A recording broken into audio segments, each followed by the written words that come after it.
પક્ષની વાત આ તો છે સૌનો પુરુષાર્થ આમ આદમીનો હાથ જેણે ઘડ્યું આ ગુજરાત।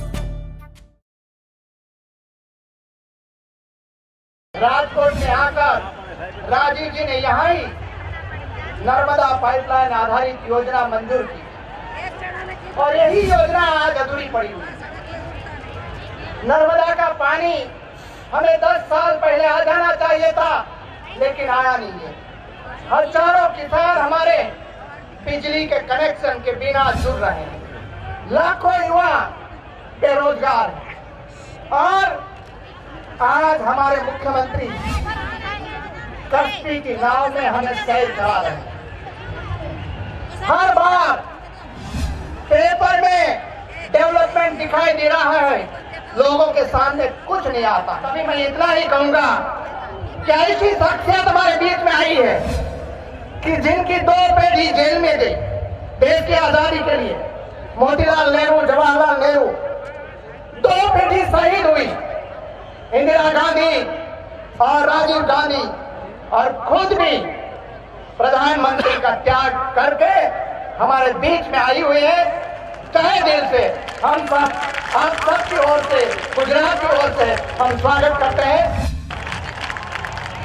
आए सौराष्ट्रनी धरा છે જેના સાથે સોનિયાજી અને ગાંધી પરિવારનો એક અતૂટ નાતો રહ્યો છે।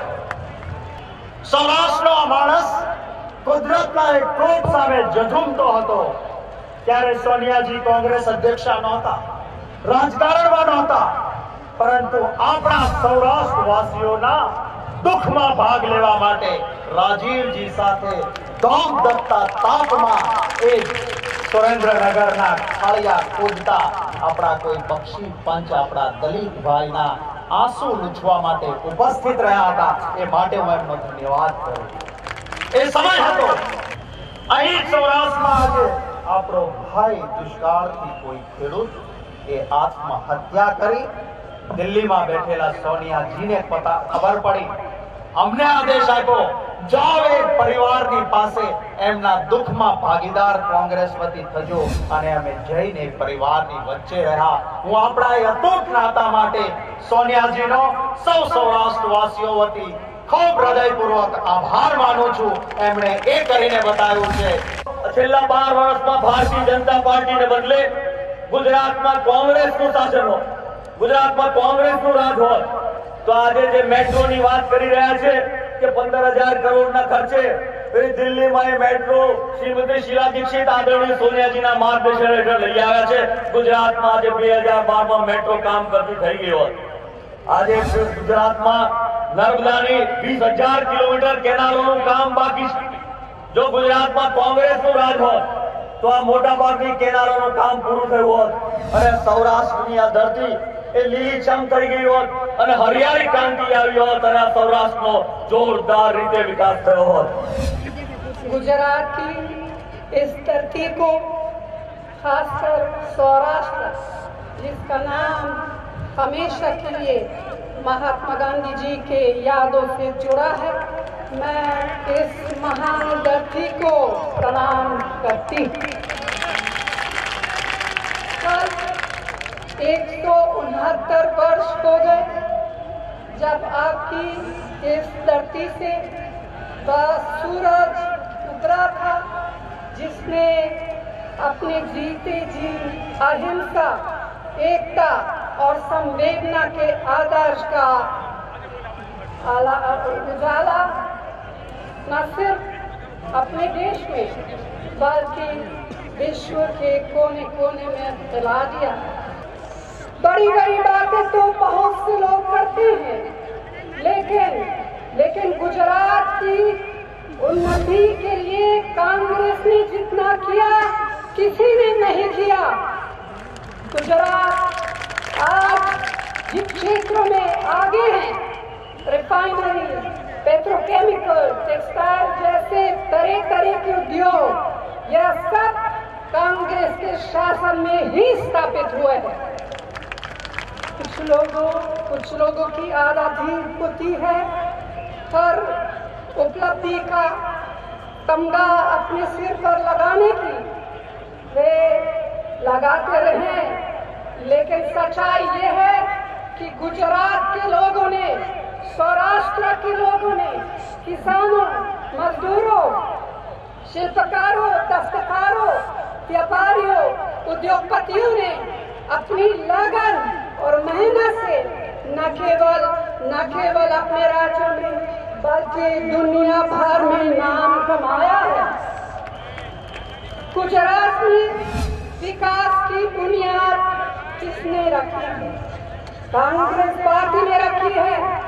नर्मदा का पानी सौराष्ट्र और बाकी गुजरात में लाने की योजना किसने बनाई?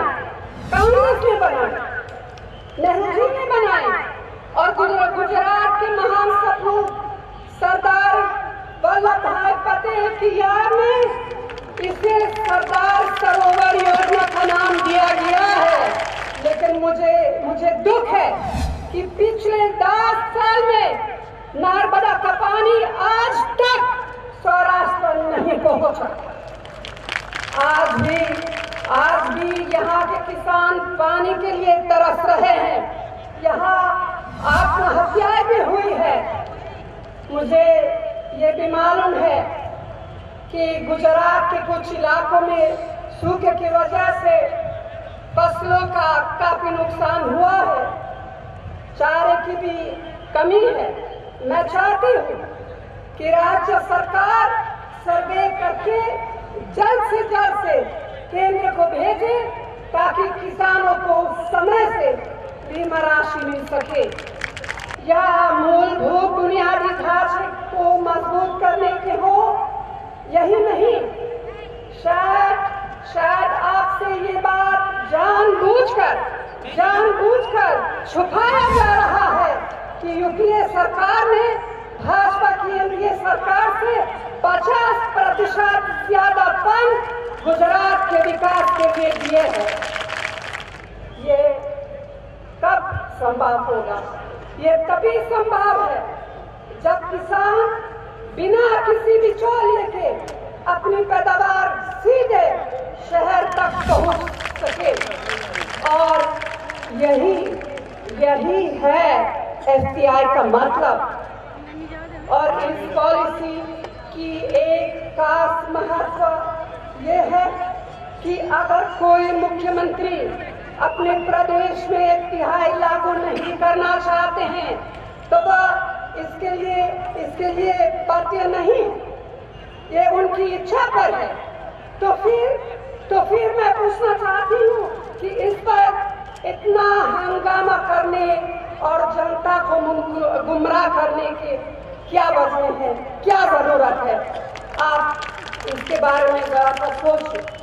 जब आम आदमी आम जनता के हित में, देश के हित में कदम उठाते हैं तो हमारे ऊपर तरह के हमले होते हैं, पथराव भी होते हैं, लेकिन हमने ना पहले कभी इसकी परवाह की है ना आगे कोई चिंता करे।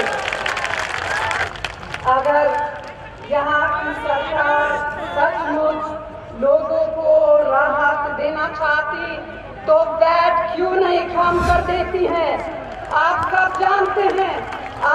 जानते हैं कि गुजरात में वैट सबसे अधिक है। जिन राज्यों में हमारी सरकारें हैं वहाँ रियायती दर पर 3 और गैस सिलेंडर देने का फैसला हुआ है। यह काम गुजरात में क्यों नहीं हुआ? गरीब आदिवासियों को जंगल को जमीन पर कानूनी अधिकार हमने ही दिया है, लेकिन गुजरात में उनको हक क्यों नहीं मिल रहा? यहाँ दलितों को अपना अधिकार मांगने पर गोलियां चलाई जाती है। यहाँ बाबा साहब अम्बेडकर जैसे नेताओं की भावनाओं का अपमान किया जाता है। यही नहीं, मेरी प्यारी बहनें भी सुरक्षित नहीं है। उन पर तरह के अत्याचार हो रहे हैं। लेकिन भ्रष्टाचार की सोच क्या है, मैं जानना चाहती हूँ। क्या है? भ्रष्टाचार के सवाल पर उनकी कथनी और करनी का फर्क साफ दिखाई देता है, नियत को साफ दिखता है। जो लोग सांसद को ही न चलने दे, वह भ्रष्टाचार के विरोध है या तो इस देश के संविधान और लोकतंत्र के विरोधी है। ये फैसला मैं आप पर छोड़ती हूँ।